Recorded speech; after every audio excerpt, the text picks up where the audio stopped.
दोस्तों SSC PYQ series में आप सभी का स्वागत है। जहां हम बात कर रहे हैं मैथ्स के जो अभी 2022-23 में एग्जाम हुए थे उसके और सभी 46 का यहां पर मैथ्स के हम सॉल्यूशन देखेंगे। आज हम बात करने जा रहे हैं 10 मार्च 2023 को जो सितंबर 4 का एग्जाम हुआ था उसके 25 क्वेश्चंस का सॉल्यूशन करेंगे। अगर आप चैनल पर नए हैं तो चैनल को एक बार सब्सक्राइब कर लीजिएगा और बेल आइकन को प्रेस कर लीजिए जिससे आप आने वाली सभी वीडियो के बारे में अपडेट रहे। तो चलिए देर न करते हैं, क्लास स्टार्ट करते हैं और पहला प्रश्न आपकी स्क्रीन पर है। तो पहला प्रश्न क्या है, यदि एक संख्या यहां पर संख्या दे दी गई है 2x 64y, इसको किससे डिवाइड करना है, 88 से डिवाइड करना है। तो आप क्या करेंगे, देखो 88 से डिवाइड करना है तो यहां पर 88 के फैक्टर करेंगे। क्या करेंगे, 88 के फैक्टर करो तो कितना हो जाएगा 11 गुना में 8। तो ये संख्या क्या से किससे डिविजिबल होनी चाहिए, 11 से और 8 से डिविजिबल होनी चाहिए। ठीक है, इससे विभाजित होनी चाहिए। तो आप सभी को 8 से विभाजकता का नियम और 11 से विभाजकता का नियम आपको पता होना चाहिए। तो 8 से विभाजकता का नियम क्या होता है, जो 8 से डिविजिबल हो तो क्या होता है, लास्ट 2 डिजिट, कौन सी लास्ट 2 डिजिट आपको क्या होनी चाहिए, वो 8 से विभाजित होनी चाहिए। तो यहाँ पर क्या लिखा है, देखो यहाँ पर लिखा है 4 और y। तो 4 और y, तो y का मान हम क्या रखें, देखो y का मान क्या रख सकते हैं, y का मान अगर हम 0 रखें तो कितना होगा, y का मान 0 रखने पर 40 हो जाएगा। 8 से डिविजिबल है, जी हाँ है। और फिर क्या होता है, 8 के पहाड़े में आता है 48 आ जाता है। तो y का मान अगर क्या रखेंगे, हम 8 रखेंगे तो 48 भी डिविजिबल है। तो यहाँ पर आपको क्या रखना है, देखो y के मान 2 मान संभव है। y का या तो मान 0 लेना होगा या आपको 8 लेना होगा। अब वो डिपेंड करेगा कि 11 से डिविजिबिलिटी का रियल, जब डिविजिबल करेंगे 11 से तो वहां पर क्या मान लेना होगा। तो हम पहले ले लेते हैं y का मान 0। तो आपने क्या किया, यहाँ पर देखा 2x 6 4 और 0। तो देखो क्या हुआ, 11 से डिविजिबिलिटी का रियल क्या है, जो विभाजकता का नियम क्या है, देखो एकांतर का मान देखो कितना होगा, 6 और 2 8, तो होगा 8। अब क्या करेंगे, इसमें से क्या घटाएंगे, 4 प्लस एक्स। तो 4 यहाँ पर किसका मान, 4 प्लस एक्स, ये घटाएंगे। ये किसके बराबर होना चाहिए, या तो ये बराबर होना चाहिए 0 के या बराबर होना चाहिए 11 का विभाजकता के। ठीक है, तो यहाँ पर कितना हुआ, ये होगा 8 माइनस के 4 माइनस एक्स बराबर कितना होगा, देखो ये हो जाएगा कितना, अगर हम यहाँ पर 0 लेते हैं तो कितना हो जाएगा, x बराबर कितना हो जाएगा, x बराबर हो जाएगा 4। ठीक है, तो अब आप मान रख के देखिए, x का मान 4 रखा कितना हो गया 24, और y का मान रखा 0, तो 24 आंसर आना चाहिए। तो 24 तो ऑप्शन में ही नहीं है, तो इसका मतलब क्या है, y का मान आपको यहाँ पर 0 नहीं लेना है। तो y का मान कितना लेना है, y का मान लेना है आपको 8। ठीक है, तो चलिए बात करते हैं अब हम। तो ये आपको पता चल गया है, y का मान आपको क्या लेना होगा, या लेना होगा 8। तो y का मान 8 लेते हैं हम।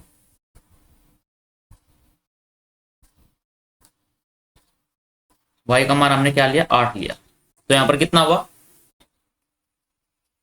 ये हो जाएगा 2x 6 4 8 इज इक्वल टू, या तो 0 होना चाहिए या फिर क्या होना चाहिए, यहाँ पर 11 से विभाजित होना चाहिए। ठीक है, 0 ले लेते हैं।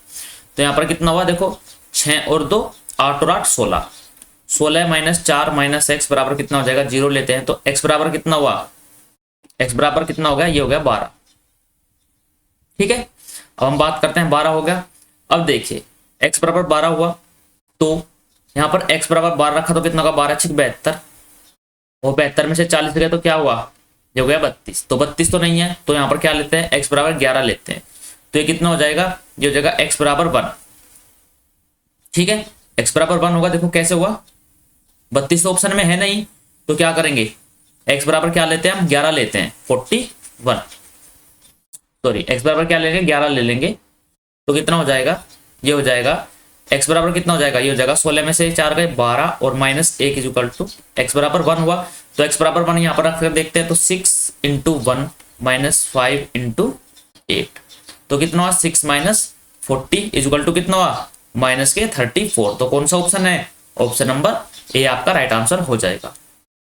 तो ये आपके लिए समझाने के लिए था, इसलिए इतना टाइम लगा है। अगर आप एग्जाम हॉल में बैठते तो आपको इतना समय नहीं लगता। ठीक है, थोड़ा अच्छा क्वेश्चन था, आप इसको नोट कर लीजिएगा। ठीक है, स्टार मार्क कर लीजिए, अच्छा क्वेश्चन है। चलिए आगे हम बात करते हैं, अगला प्रश्न आप सभी के सामने प्रश्न नंबर 2।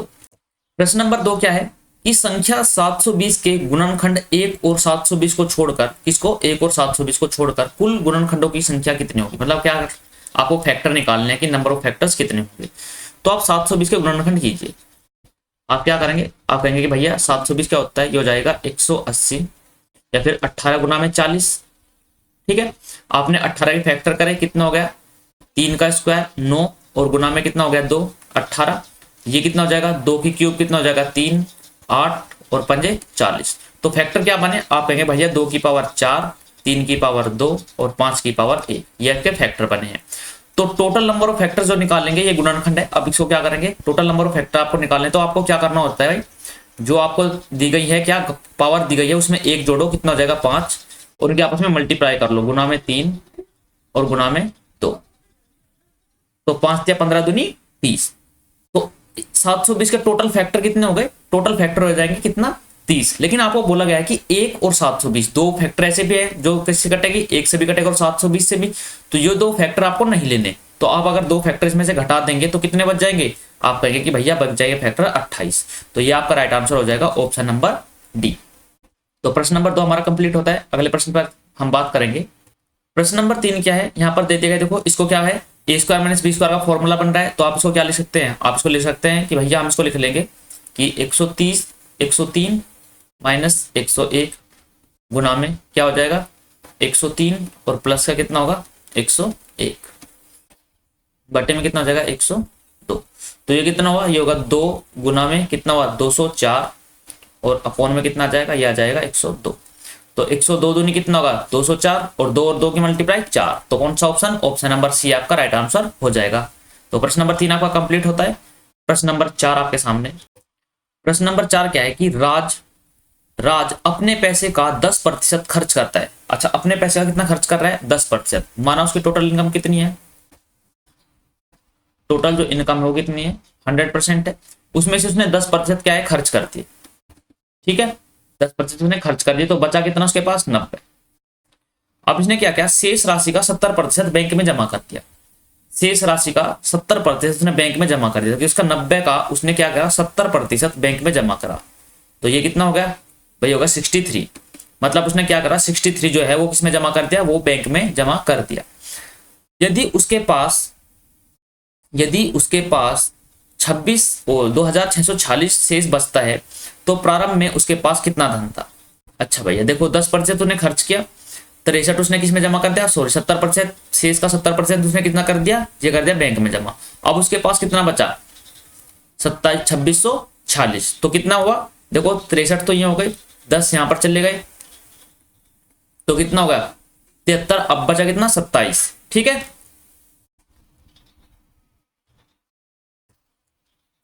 तो अब कितना बचा देखो 63 और 10 73 तो आपका हो गया काम। अब उसके पास बचा कितना 100 में से 73 का तो 27 बचा। अब 27 की वैल्यू कितनी दी गई है 27 की वैल्यू आपको दी गई है कितनी 2646। निकालना कितना है, टोटल निकालना है आपको, तो 100 का मान निकालना है। तो आप किससे भाग करेंगे 27 से भाग करेंगे और गुना में 100। तो 3 से किससे भाग करो 9 से भाग कर दो, 9 3 27 और ये कितना कटेगा 9 दूनी 18 9 9 81 9 चौक 36, 3 से 9 बार 27 3 8 24। तो 9800 आपका राइट आंसर हो जाएगा, जो ऑप्शन नंबर डी में आपको दिया गया है। ठीक है, तो प्रश्न नंबर 4 आपका कंप्लीट होता है। अब हम बात करते हैं प्रश्न नंबर 5 की। साधारण ब्याज पर संबंधित प्रश्न है। किसी राशि पर 5 वर्ष का साधारण ब्याज मूलधन के 20% के बराबर है, तो कितने वर्षों में ब्याज मूलधन के बराबर हो जाएगा। देखो क्या बोला गया है कि 5 वर्ष का साधारण ब्याज, जो 5 वर्ष का सिंपल इंटरेस्ट है वो क्या है, वो मूलधन के 20% के बराबर है, ये दे दी गए है। तो कितने वर्षों में, जो यहाँ पर क्या गया है, यहाँ पर जो कहा गया है कि जो मूलधन के बराबर हो जाएगा कौन ब्याज। ठीक है, चलिए अगर हम बात करें यहाँ पर, इस बात को आप समझ गए कि 5 साल का साधारण ब्याज क्या है, वो किसके बराबर है, मूलधन के 20% के बराबर है। तो आप यहाँ पर क्या कर सकते हैं, आप कह सकते हैं कि 5% क्या। तो अब आपको समझना है, देखो 20% क्या होता है, मूलधन का 20%, ये हो जाएगा 1/5। तो कहने का मतलब ये है कि भैया अगर प्रिंसिपल जो है, जो मूलधन है वो 5 है, तो जो साधारण ब्याज है वो कितना है 1 है। तो अब ये कहना चाहता है कि जो साधारण ब्याज है ये मूलधन के बराबर हो जाए। अब एक बात बताओ, ये 5 जो 1 जो साधारण ब्याज है कितने साल में आया, ये 5 साल में आया। तो अब इसने कहा है कि जो साधारण ब्याज है वो मूलधन के बराबर हो जाए, मतलब साधारण ब्याज भी कितना हो जाए, 5 हो जाए। तो 5 कितने साल में होगा भाई, 5 साल में 1 हुआ है, तो 5 कितने साल में होगा, 5 की मल्टीप्लाई कर दो कितना होगा, 25 साल। तो ऑप्शन नंबर क्या होगा, ऑप्शन नंबर सी आपका राइट आंसर हो जाएगा कि भैया मूलधन जो है वो साधारण ब्याज के बराबर कब होगा, जो ब्याज है वो मूलधन के बराबर होगा 25 साल में। ठीक है, तो अगले प्रश्न की बात करते हैं। प्रश्न में क्या कहा गया है कि एक वस्तु को क्रय मूल्य के 50% की हानि पर बेचा जाता है। 50% की हानि, 50% मतलब 1/2। अगर सीपी क्या है, सीपी अगर 2 है तो 1 की हानि हुई, तो एसपी कितना हुआ, एसपी हुआ 1। तो इसने कहा है कि ये क्या है, इतने में बेचा जाता है। तो 1 की वैल्यू कितनी दी गई है, 1 की वैल्यू है 4270। तो सीपी कितना हो जाएगा, इसका 2 गुना, तो कितना हो जाएगा, 42 दूनी 84 और 1 85। ठीक है, ये हो जाएगा। तो यहां पर क्या बोला गया है, यहां पर बोला गया है कि यदि इस वस्तु को 40% के लाभ पर बेचा जाता है तो विक्रय मूल्य कितना होगा। 40% लाभ मतलब इसका टोटल निकाल लो, 140%, आप इसका 140% निकाल लो तो कितना होगा, 2 0 से 2 0, तो कितना होगा, 14 चौका 56, मतलब यूनिट डिजिट आएगा 6। इसमें नहीं है, इसमें नहीं है, इसमें नहीं है, इसमें है, तो ऑप्शन डी आपका राइट आंसर हो जाएगा। आपको कैलकुलेशन करने की भी आवश्यकता नहीं थी, तो यूनिट डिजिट भी आपको याद रखना है। ठीक है, तो प्रश्न नंबर 6 आपका कंप्लीट होता है। अब हम बात करते हैं प्रश्न नंबर किसकी, 7 की। प्रश्न नंबर 7 क्या है, प्रश्न नंबर 7 में कहा गया है एक कंपनी विश्व कप ऑफर के रूप में 85,000 का टीवी सेट 68,000 में बेच देती है, तो कितने का डिस्काउंट दिया। अब देखो डिस्काउंट कितने गया, 85,000 की चीज, ठीक है, बेच कितने में रहा है भाई, 68,000 में। तो के का मतलब 1000 होता है, कितने का डिस्काउंट दिया, 17 का। किस पर दिया, 85 पर। 17,000 का डिस्काउंट दे दिया, 17,000 का डिस्काउंट दिया, 85,000 पर पूरा लिख देता हूँ। और प्रतिशत निकालने के लिए गुना 100 करेंगे, तो 3 0 से 3 0 यहाँ पर हुआ, 17 5 85, और 5 से काटेंगे कितनी बार, 20 बार, तो कितना होगा, 20% का डिस्काउंट दे दिया है। तो ऑप्शन नंबर कितना होगा, बी आपका राइट आंसर हो जाएगा। तो प्रश्न नंबर 7 आपका कंप्लीट होता है। अब हम बात करते हैं प्रश्न नंबर 8 की। प्रश्न में क्या कहा गया है, प्रश्न में कहा है कि 17 क्रमागत प्राकृत संख्याओं का औसत कितना है, 41 है। भाई 17 क्रमागत संख्याएं हैं, 17 क्रमागत संख्याएं मतलब 17 कंजुगेटिव जो नंबर्स हैं, मतलब 17 कब हो गए, देखो 8 इधर होंगे, ठीक है, और 8 इधर होंगे, और बीच में क्या होगी, ये 17वीं संख्या है, और ये क्या है, ये है 41। ठीक है, तो इनमें से सबसे छोटी संख्या का मान बताओ क्या होगा। तो सबसे छोटी संख्या का मान आप कैसे निकालेंगे बताओ। यहां पर देखो एक तरीका क्या है, एक तरीका तो ये है कि भैया 41 में से 8 गए कितना हो जाएगा, आप हो जाएगा कंजुगेटिव नंबर की बात करें तो ये क्या हो सकता है, यहाँ पर आप 33 आंसर लगा सकते हैं कि भैया 33 हो जाएगा। कैसे कि 33 34 35 36 37 38 39 40 41, और 41 क्या, फिर तो 9वीं संख्या, ये 42 बैठती है, ये तो 9वीं, ये तो गलत बैठ गया हिसाब। तो कैसे करेंगे इसको बताइए, तो कैसे करेंगे, जो मैंने बताया अभी वो गलत नहीं है, वो ठीक है। ठीक है, क्या है कि देखो 41 आई, तो 41 से 8 पीछे कम कौन से जाओगे, 41 से 8 पीछे कम करो, कितना हो गया, 33। तो ये कौन सा, ऑप्शन नंबर डी आपका राइट आंसर हो जाएगा कि भैया 33 सबसे छोटी संख्या है।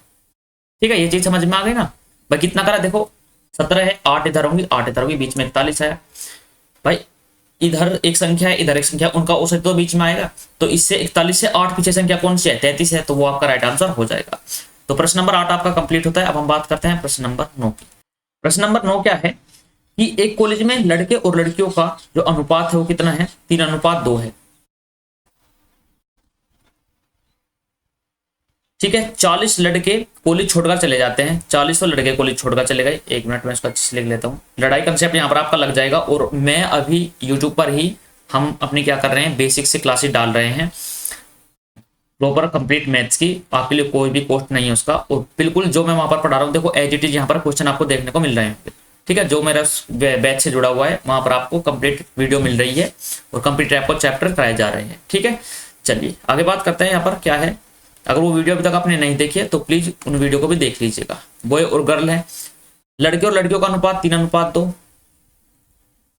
अब इसमें क्या हुआ कि 40 तो है लड़के छोड़कर जा रहे हैं, 40 लड़के छोड़कर जा रहे हैं, तो 40 कम हो जाएंगे। अब 40 लड़कियां भर्ती हो गई, 40 लड़कियां आ गई हैं, तो नया अनुपात क्या बना है, नया अनुपात बन गया भैया 2 3, 2 और 3। ठीक है, तो आपको क्या करना है, लड़कों की प्रारंभिक संख्या बतानी है। तो मैंने कैसे बताया आपको, देखो पहले क्या करना है, 3 और 3 की मल्टीप्लाई करो, कितना हुआ 9, 2 और 2 की मल्टीप्लाई कितना हुआ 4, इनको आपस में क्या कर दो माइनस बराबर। अब क्या करना है आपको, देखो अगर यहां पर संख्याएं अलग अलग होती हैं, ठीक है, तो क्या करो, पहले इसकी मल्टीप्लाई करो। पहले मैं बताता हूँ, देखो 40 की और 30 की मल्टीप्लाई कितना होगा 120 होता है। फिर क्या करो, 40 की और 20 की मल्टीप्लाई कितना होता है 80 होता है। अब अगर संख्या यहाँ पर जो चिन्ह है, सॉरी जो चिन्ह है वो अलग अलग है, चिन्ह अलग अलग है, तो इनके बीच में क्या कर दो प्लस। तो 5 की वैल्यू कितनी हो जाएगी, 5 की वैल्यू हो जाएगी, आप कहेंगे भैया 200। तो 1 की वैल्यू कितनी होगी 40, 1 की वैल्यू 40 हो गई। लड़कों की क्या पूछी है, प्रारंभिक संख्या, तो 1 की वैल्यू 40 है, लड़कों की प्रारंभिक संख्या कितना है 3, तो 3 की वैल्यू कितनी हो जाएंगी, आप कहेंगे कि भैया 120 हो जाएगी, और यही आपका राइट आंसर है कि 120 लड़कों की प्रारंभिक संख्या है। ठीक है, तो लड़ाई कंसेप्ट आपकी समझ में आ गया। तो यहाँ पर कितने आसानी से इस प्रश्न को कर लिया, किसके माध्यम से, लड़ाई कंसेप्ट के माध्यम से। अगर आपको नहीं पता लड़ाई कंसेप्ट क्या होता है तो मेरी वीडियो देख लीजिएगा, अभी जो रेशो का चैप्टर है उसमें ये वीडियो आपको मिल जाएगी। ठीक है, कल तक आपको ये वीडियो मिल जाएगी। चलिए आगे हम बात करते हैं, अगला प्रश्न, प्रश्न नंबर 9 आपका यहाँ पर कंप्लीट होता है। अब हम बात करते हैं प्रश्न नंबर 10 की। प्रश्न क्या है, ए किसी कार्य का 2/3 भाग 60 दिनों में पूरा कर सकता है। भाई ए किसी कार्य का 2/3 भाग कितने दिनों में, 60 दिनों में। तो टोटल भाग कितने दिनों में पूरा कर सकता है, आप कहेंगे कि भैया 2 से 60 की 3 की मल्टीप्लाई करो और उसे 2 से दे दो भाग, तो कितना हो गया भाई, 2 से काटेंगे 30 बार, तो टोटल भाग कितने दिन में, 90 दिन में। अब इसने कहा है कि टोटल भाग तो 90 दिन में कर सकता है, उसी कार्य का 1/5 भाग कितने दिनों में पूरा करेगा, तो 1/5 कर दो, कितने दिनों में पूरा करेगा 18 दिन में। तो ऑप्शन नंबर कौन सा होगा, ऑप्शन नंबर ए आपका राइट आंसर हो जाएगा। तो प्रश्न नंबर 10 कंप्लीट होता है। बात करते हैं प्रश्न नंबर 11। तो इंग्लिश मीडियम के यहाँ पर बच्चे देख सकते हैं, प्रश्न क्या है, 2 places B1 and B2 are 500 kilometre apart from each other. Sonit and Robin start moving from B1 towards B2. At the same time, after reaching B2, they return back to B1. Speed of Sonit is 80 km per hour more than the Robin. If they meet after 6 hours, then which is the following statement is या are correct हो। ठीक है, दो कौन आपको statement दे दी गई हैं, दोनों में पूछ लगा कि कौन सा करेक्ट है कौन सा नहीं है। चलिए हिंदी माध्यम वालों की बात करते हैं। क्या प्रश्न है, प्रश्न ये है कि दो स्थान B1 और B2, क्या है, दो स्थान है, ये है एक तरफ B1 और दूसरी तरफ है B2। अब इसमें क्या बोला गया है कि ये है क्या, इनके बीच की दूरी है 500 किलोमीटर, 500 किलोमीटर की डिस्टेंस हो गई है आपके इनके बीच की दूरी। ठीक है, सोनित और रोबिन एक ही समय पर B1 से B2 की ओर गति करना शुरू करते हैं। सोनित और रोबिन कौन कौन है, सोनित और रोबिन, ठीक है, एक ही समय पर इधर की एक ही तरफ, एक ही समय पर B1 से B2 की ओर, मतलब दोनों क्या कर रहे हैं, इधर की तरफ गति कर रहे हैं। और क्या करा प्रश्न है, B2 पर पहुंचने के बाद वे वापस B1 की ओर लौट आते हैं। B2 पर पहुंचे, जैसे ही वे B2 पर पहुंचे वे फिर से क्या है वापस चलती है। रोबिन की सोनित की चाल, सोनित की जो चाल है वो क्या है 80 किलोमीटर प्रति घंटा है। सोनित की चाल 80 किलोमीटर प्रति आवर है। ठीक है, तो यहां पर क्या है, यदि वे 6 घंटे के बाद मिलते हैं, 6 घंटे के बाद, टाइम टोटल टाइम कितना दे दिया, मिला है कितने भाई 6 घंटे के बाद, समय देते 6 घंटे। ठीक है, तो इसमें क्या है, इसमें एक लाइन छुटी हुई है, देखो कहीं ना कहीं पर देखते हैं। अभी यहां पर पीछे क्या लिखा हुआ है,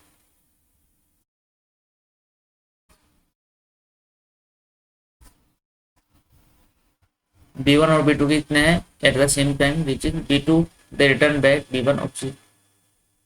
देखो ये क्या कहा गया, speed of Sonit is 80 kilometre more than the Robin. ठीक है, 80 किलोमीटर मोर देन, क्या हिंदी में भी लिखा है 80 किलोमीटर मोर देन है, हाँ 80 अधिक है। ठीक है, आपने गलत पढ़ लिया, 80 नहीं है, ये 80 अधिक है। ठीक है, कितनी है, ये 80 किलोमीटर अधिक है। मान लिया कितने है, मान लिया अगर रोबिन की x है तो इसकी कितनी है, x प्लस 80 है। ठीक है, तो यह बोला गया कि सोनित द्वारा तय की गई दूरी कितनी है, 600 किलोमीटर है। आपको बताना है रोबिन की चाल 120/3 किलोमीटर प्रति घंटा है, ये बताना है। तो कौन सा जो दोनों में से आपका सही कौन सा है स्टेटमेंट, ये बताना है।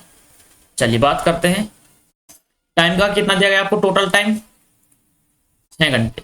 तो आपको पता है क्या होता है भाई, क्या होता है कि,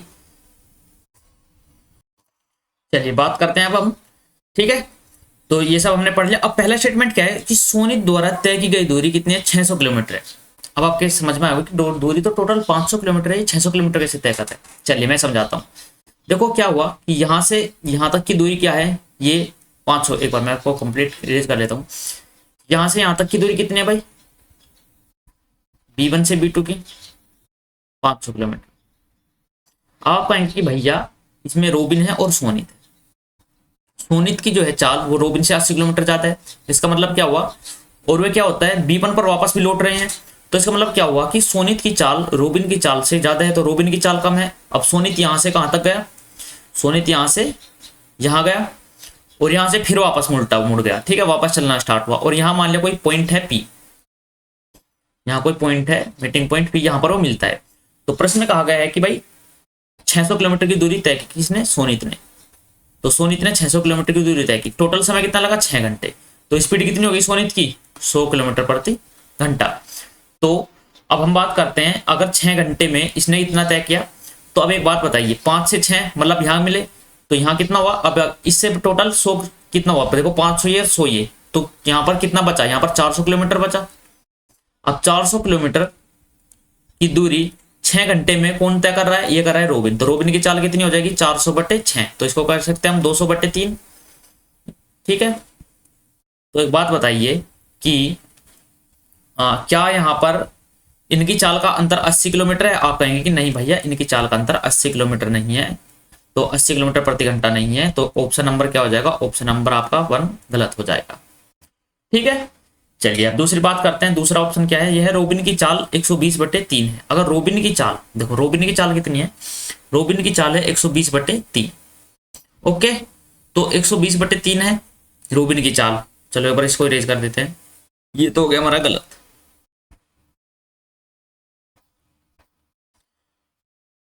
रोबिन की चाल है 120/3।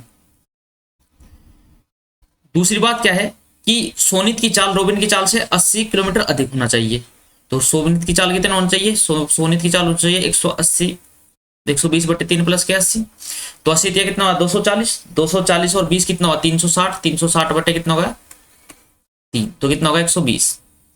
तो मतलब सोनित की चाल कितनी है, 120 किलोमीटर प्रति घंटा है, ठीक है भाई। चलिए तो आगे हम बात करते हैं। तो मैं आपस में अब देखो दोनों की चाल आ गई आपके सामने, रोनित की चाल भी आ गई, सोनित की चाल आ गई।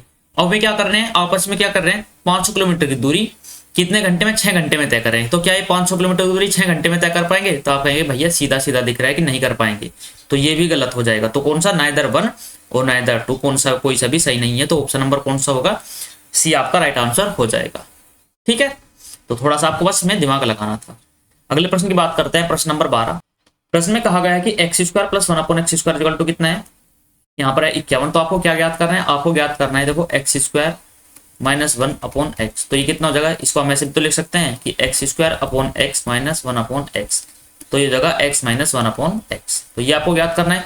पिछली वीडियो में मैंने आपको बताया था क्या कि ये होता है कि x - 1/x आपको दिया गया है p बराबर, तो x² + 1/x² = कितना होता है, ये होता है p² + के 2।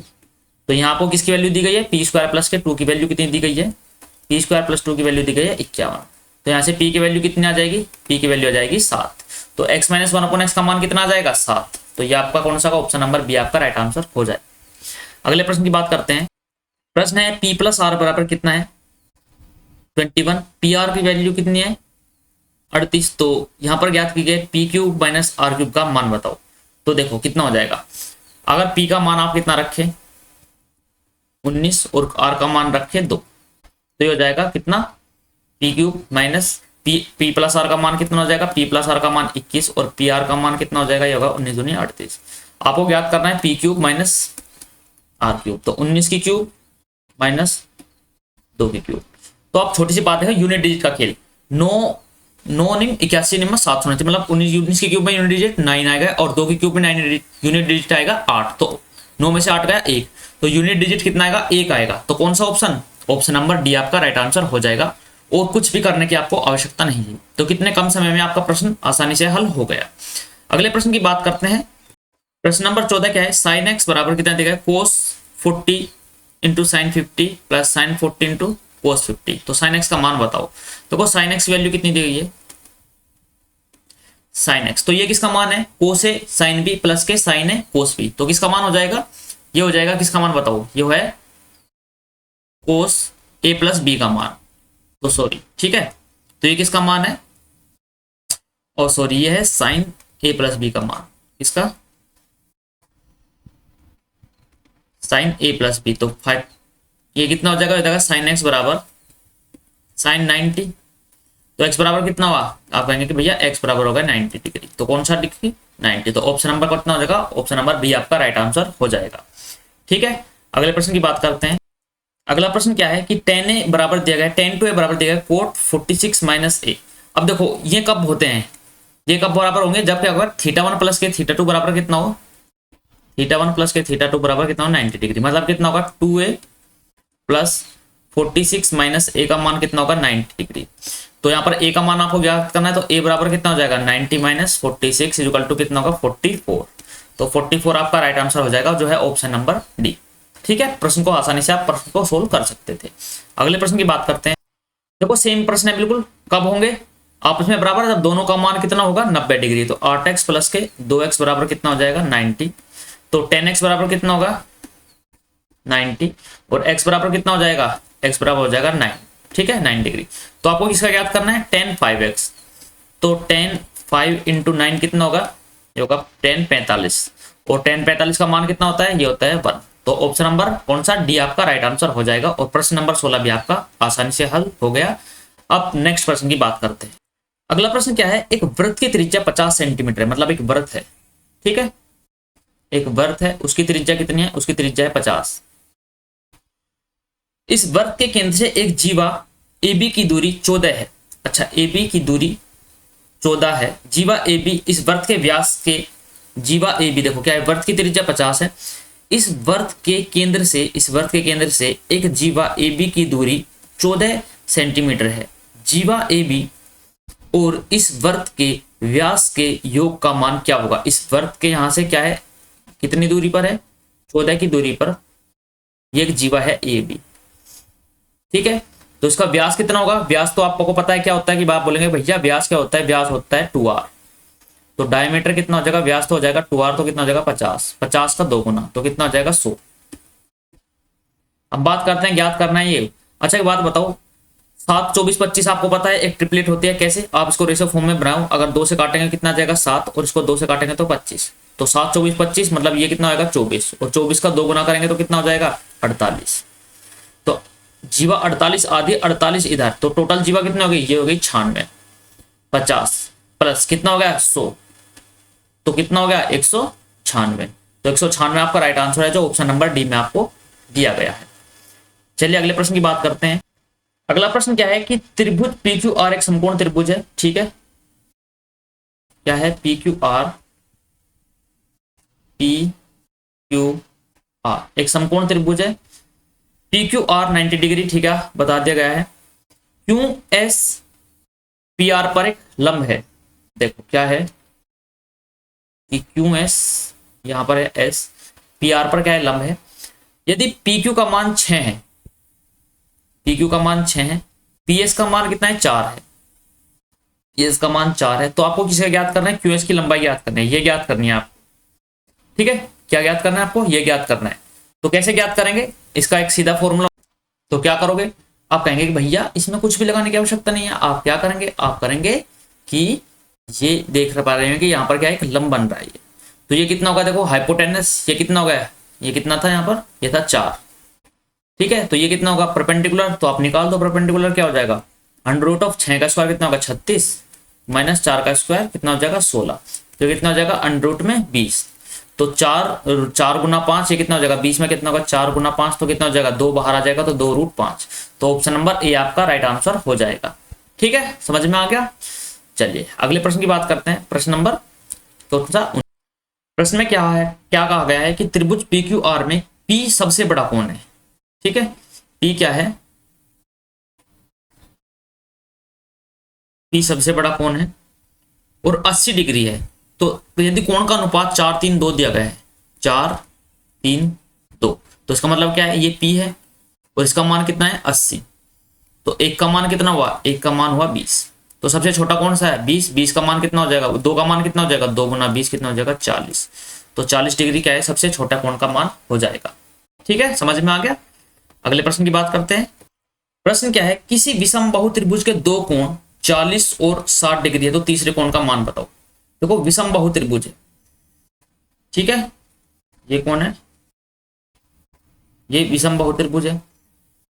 ओके, अब यहां पर कहा गया है कि त्रिभुज के दो कोण हैं। ये क्या है, त्रिभुज के दो कोणों का मान कितना है, एक का मान 60 है, एक का मान क्या है 40 है, और आपसे तीसरे कोण का मान आपसे पूछ लिया गया है। तो तीसरे कोण का मान आपको बताना है। ठीक है, विषम बाहु त्रिभुज में क्या हो सकता है, तो कितना होता है, तीनों कोणों का मान कितना होता है, 80 डिग्री होता है। अगर एक 60 है, दूसरा 40 है, तो तीसरा कौन सा होगा, ये 80 हो जाएगा। तो कितना होगा, ऑप्शन नंबर डी आपका राइट आंसर हो जाएगा कि 80 डिग्री हो जाएगा। ठीक है, चलिए अगले प्रश्न की बात करते हैं। प्रश्न में क्या कहा गया है कि 240 और गुना में 80 मीटर का एक आयताकार बगीचा है। एक आयताकार बगीचा क्या होगा, लंबाई देखो ज्यादा होती है और चौड़ाई कम होती है, तो एक आयत होता है। ठीक है, ये ले लिया। लंबाई कितनी है 240, लेंथ है इसकी कितनी है 240, और चौड़ाई कितनी है 80। बगीचे के बाहर चारों ओर 4 मीटर एक चौड़ा पथ, देखो इसके बाहर भी क्या है, एक 4 मीटर चौड़ा पथ, ये ले लेते हैं। बगीचे के बाहर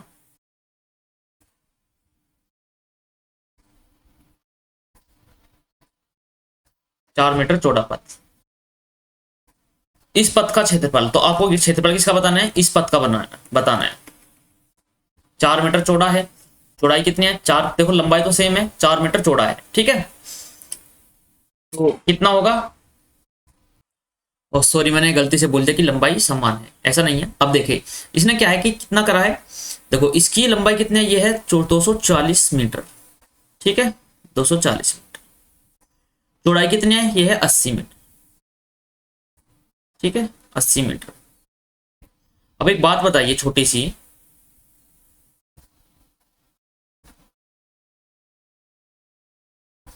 ये बताइए कितना बढ़ा, 4 मीटर तो इधर बढ़ा और 4 मीटर इधर बढ़ा, तो टोटल लंबाई कितनी हो गई, अब पहले 240 थी तो 4 ये और 4 ये, 208 जुड़ गए, तो कितने हो गई लंबाई, लंबाई हो गई 248, क्योंकि मुझे तो बाहर वाले का चाहिए ना कितना होगा। ठीक है, अब देखो चौड़ाई कितनी बढ़ी, 4 इधर बढ़ी और 4 ही इधर बढ़ी, तो कितनी बढ़ी, टोटल 8 बढ़ी, तो चौड़ाई कितनी हो गई 88। और आपको क्या निकालना है, क्षेत्रफल, तो लंबाई गुना चौड़ाई कर दो, तो 248 और गुना में 88, तो यूनिट डिजिट 8 8 64, यूनिट डिजिट 4, इकाई अंक 4, इकाई अंक 4, ऑप्शन नंबर डी। कुछ भी एक्स्ट्रा करने की आवश्यकता नहीं थी, कोई कैलकुलेशन नहीं करनी, कम से कम समय में प्रश्न को खल्लास।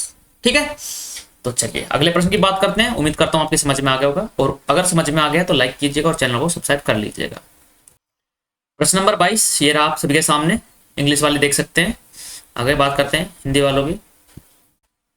प्रश्न क्या है, प्रश्न में दिया गया है कि 2020 और 2021 में कंपनी के 5 विभिन्न शाखाओं से पुस्तकों की बिक्री 1000 में है।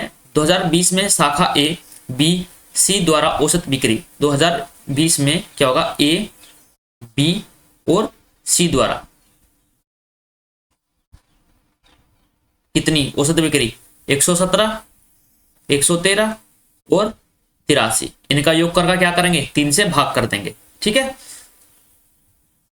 कितना प्रतिशत शाखा सी, डी और ई की औसत बिक्री है। ठीक है, ये है शाखा सी 2021 में, शाखा सी एबीसी धरा गया, सी, डी और ई, तो सी, डी और ई, इसको अलग अलग पेन से ले लेते हैं एक बार। चलिए कर लेते हैं प्रश्न को एक बार सोल्व।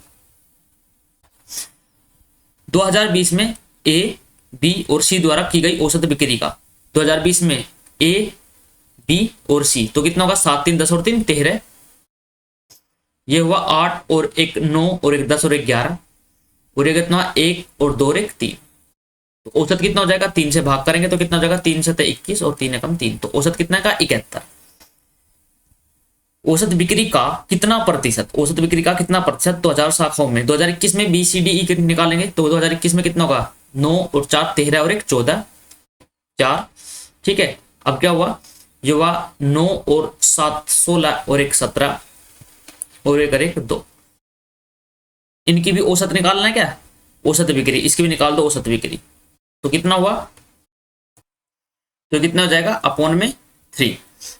तो एक बार यहां पर देख लेते हैं, यहां हमने कुछ गलती कर दी है क्या, यहां पर कितना हो जाएगा, ओहो ये प्रॉब्लम कर दी गई है। यहां पर देखो ये कितना होगा, ये कितना होगा, ये हो जाएगा 313। मैं सोच ही रहा था। ठीक है, तो एक प्रश्न में क्या पूछा गया है, प्रश्न में यही पूछा गया है कि मैं इसको एक बार थोड़ा कर लेता हूं यहां पर।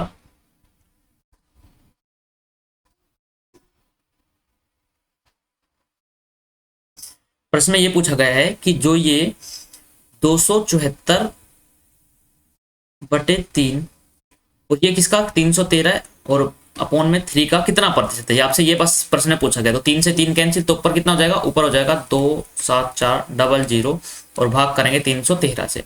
तो क्या ये 100 से ज्यादा बार है, नहीं 122 भी नहीं। 9 बार चलेगी, 9 3 27 नहीं चलेगी। एक बार ऑप्शन देखते ही ऑप्शन नंबर सी आपका राइट आंसर हो जाएगा। ठीक है, कैलकुलेशन इतनी फास्ट रखनी है कि आराम से प्रश्न समझ में आ जाए। चलिए अगले प्रश्न की बात करते हैं, प्रश्न नंबर 23 इंग्लिश मीडियम के। यहाँ पर देख सकते हैं प्रश्न आपके सभी के सामने है। अगर प्रश्न की बात करें, हिंदी में पढ़ते हैं। प्रश्न क्या है, प्रश्न दिया गया है कि सभी 6 वस्तु हैं A B C D E F, और उसमें क्या है, क्रय मूल्य और लाभ को दर्शाया गया है। विक्रय मूल्य क्या होगा, क्रय मूल्य प्लस के लाभ। तो P1 में क्या बोला गया है कि P1 में कुल क्रय मूल्य और कुल लाभ के बीच का अंतर, कुल क्रय मूल्य कितना होगा, देखो ये कुल क्रय मूल्य, ये सब क्रय मूल्य है, ये भी क्रय मूल्य, ये भी क्रय मूल्य, ये भी क्रय मूल्य, ये भी क्रय मूल्य, ये भी क्रय मूल्य है और ये भी क्रय मूल्य है। अब ज्ञात क्या करना है आपको, और कुल लाभ, ये नीचे का क्या है, ये लाभ है। तो कुल लाभ का क्या बताना है, अंतर आपको बताना है। तो कैसे करेंगे, तो यहीं पर डायरेक्ट अंतर देख लो ना। तो कितना होगा, ये तो हो जाएगा 500। ठीक है, ये कितना हुआ, 20 घटा दो कितना होगा 450। ये कितना हुआ 100, योग करते रहो, योग 100। ठीक है, ये भी 100 हुआ, प्लस के आगे भी 100 होगा, प्लस के 50 और प्लस के कितना होगा 450। तो ये तो P1 का मान आ जाएगा। तो कितना आ जाएगा, ये हो जाएगा 500 600 700 700 500 1200 400 1600 1650। तो P1 का मान कितना आ गया, P1 का मान आ गया भैया 1650। P2 क्या है, ए और बी का कुल, ए और बी का कुल क्रय मूल्य, और ई और एफ, ए और बी का कुल क्रय मूल्य कितना होगा, ये होगा कितना, देखो ए और बी का 7 6 13 और 1 14, 1400 हो गया 1400। ई और एफ, ई और एफ का क्या होगा, ई और एफ का कुल विक्रय मूल्य। तो कुल विक्रय मूल्य कितना होगा, देखो योग कर दो 650, योग कर दो कितना होगा 1250। तो कितना होगा 1250, साढ़े ये कितना होगा, ये कितना 12 6 18 1900। तो 1900 इनका अंतर, 1900 और 1400 का अंतर कितना है, माइनस के 500। अब P1 माइनस P2 आपको ज्ञात करना है। तो P1 माइनस P2 क्या होगा, P1 इतना है, P2 का मान कितना है, P2 का मान है 500। तो इसमें से 500 घटा दो आप यहाँ पर, तो कितना हो जाएगा 0 5 1 1 1150। तो 1150 ऑप्शन नंबर सी आपका राइट आंसर हो जाएगा। ठीक है, चलिए प्रश्न नंबर 23 आपका कंप्लीट होता है। अब हम बात करते हैं प्रश्न नंबर 24 की। प्रश्न नंबर 24 क्या है, यहाँ पर दिए गए दंड आलेख में 2 राज्य P और Q को 5 वर्षों की जनसंख्या को दर्शाया गया है। वर्ष M और N दोनों दो में P Q की जनसंख्या, P की जनसंख्या वर्ष K और L दोनों में Q की जनसंख्या से कितने प्रतिशत कम। देखो आराम से पढ़ेंगे और करेंगे प्रश्न को। M और N दोनों में P की जनसंख्या, M और N, ठीक है।